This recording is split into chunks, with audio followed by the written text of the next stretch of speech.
Taurus, kumusta po kayong lahat? So yan Taurus, maraming salamat po pala sa walang sawang pagsubaybay sa ating pong mga reading. And kung ikaw ay bago pa lang sa ating channel, mag-subscribe na po kayo. Then i-click mo na rin yung ating notification bell para lagi kang updated sa ating mga bagong upload. And guys, sa mga interested naman sa ating private reading and rituals, nasa description box below lang po yung link. Ayan, message lang kayo. Tignan natin. Okay, so ito guys ay timeless, no? Kung kailan mo siya mapanood, pwedeng makarelate pa rin sa'yo. Taurus, Sun, Moon, Rising, and Venus sign. Oops. Gana po kay Taurus. Meron tayong, wow, the Sun, happiness, success, reward, prosperity, victory. So, nag-uumapaw na blessing naman yung paparating kay Taurus, no? Napakaganda nito. Pwedeng isa rin sa miyembro ng family. Parang may blessing na paparating sa kanila. Parang isa sa miyembro ng pamilya or pwedeng kapamilya mo na talaga, like lahat sila swerte, no? May nakikita kasi ako dito may mabibigyan ng parang big break, ganon, malaking opportunity. So may celebration na magaganap dito, Taurus. 'Di ba? Pinaghirapan 'to. Sinasabi niya na pinaghirapan to, so deserve niya to or deserve niya to, deserve nyo, pwedeng sa'yo, or pwedeng may pagkakaisa. Nagkaroon naman guys ng parang nagtulungan para makuha tong big break na to. Yun yung pinapakita dyan, okay? So, sinasabi rin sa akin dito, Taurus, na parang wag daw mawawala ng pag-asa. Kung ikaw medyo nagkakaroon ka ng disappointment pagdating sa sarili mo. So, sinasabi dito, huwag mo itong susukuan kasi, ayan na nga, may happiness and success na paparating. Hindi lang ikaw ang makikinabang, kundi pati pamilya mo. I think lahat kayo may blessing, no? Parang swerte ng family mo ngayon. Tignan pa natin. Taurus.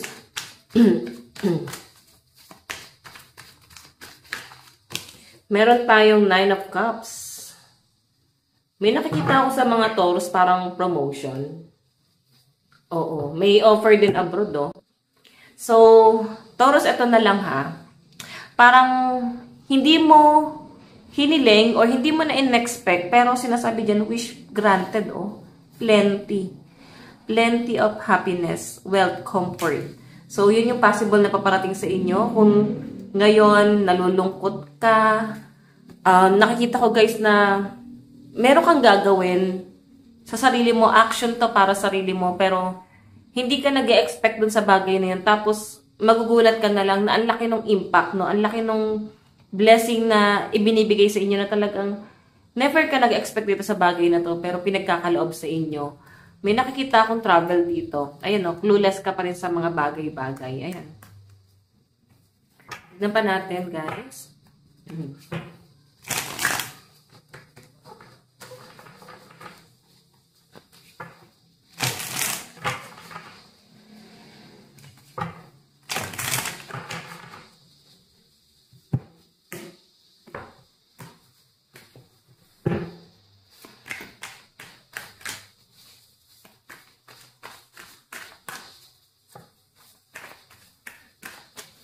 Okay.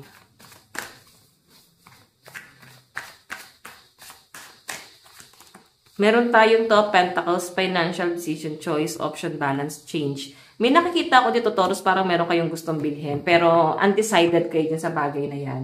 So, yung iba sa inyo, pwedeng pinag-ipunan nyo, pinaghandaan nyo. So, nung nandun na parang may sapat na pera, parang hindi na makapag-decide, no? Kung bibili nyo pa ba itong bagay na to,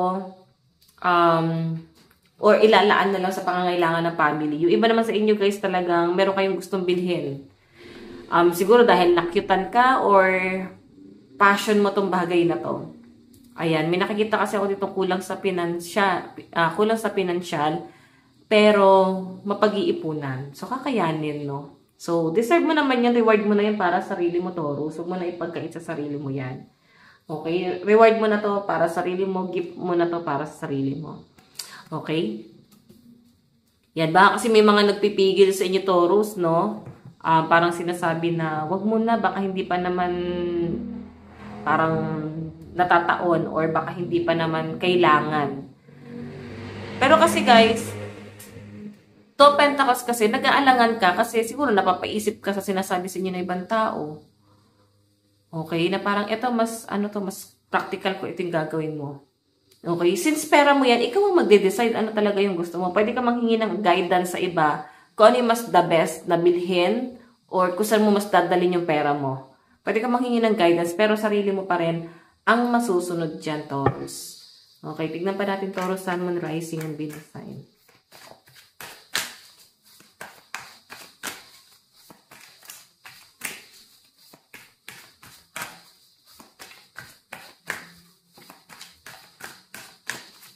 Meron tayong 9 of Swords, pain, worry, sleeplessness, stress, backstabbing, illness. So, may mga nakakaaway, may mga naiinggit, may mga nagagalit, no? Yun yung pinapakita sa akin dito. Though, ikaw yung tipo ng tao na ayaw mo nilang pinakikialaman, ayaw mo nasasangkot sa issue ng iba, pwede munti ka na, no? Like, parang sumabit, ganun yung pinapakita sa akin.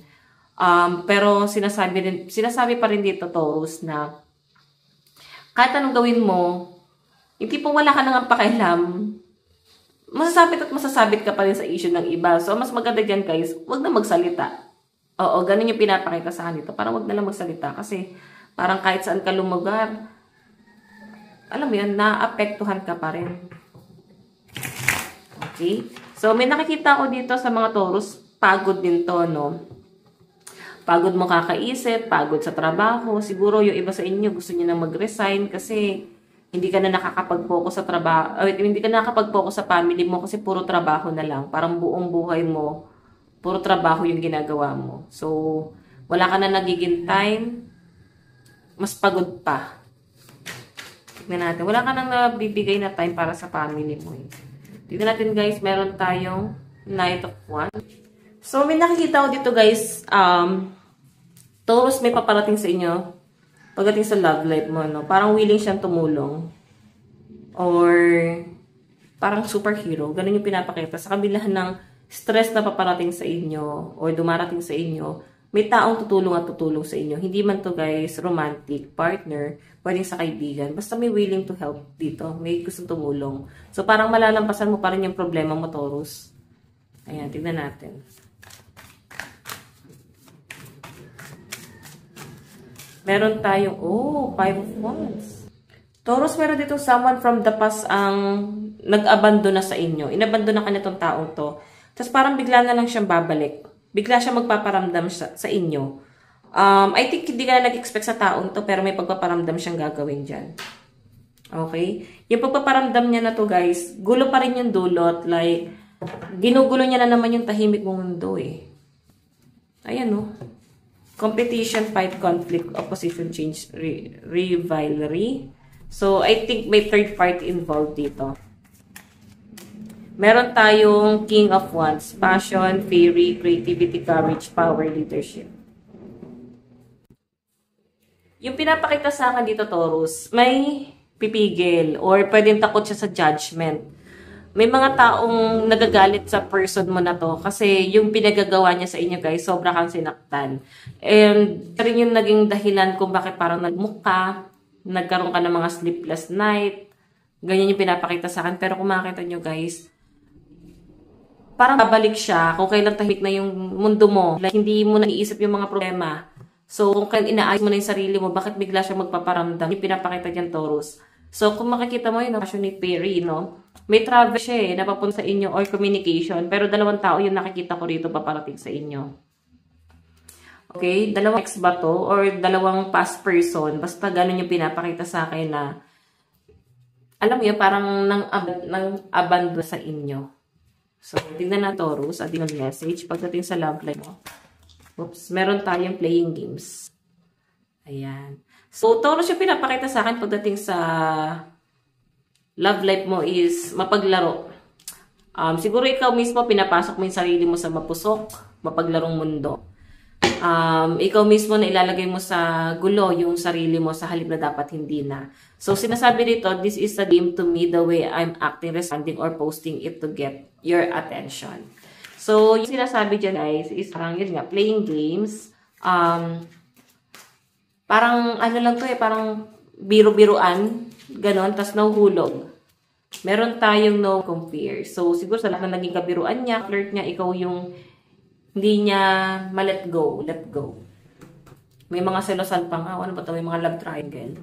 So, yan, Taurus. Ito lang po ang inyong reading. Maraming salamat po. God bless and love you. Bye-bye.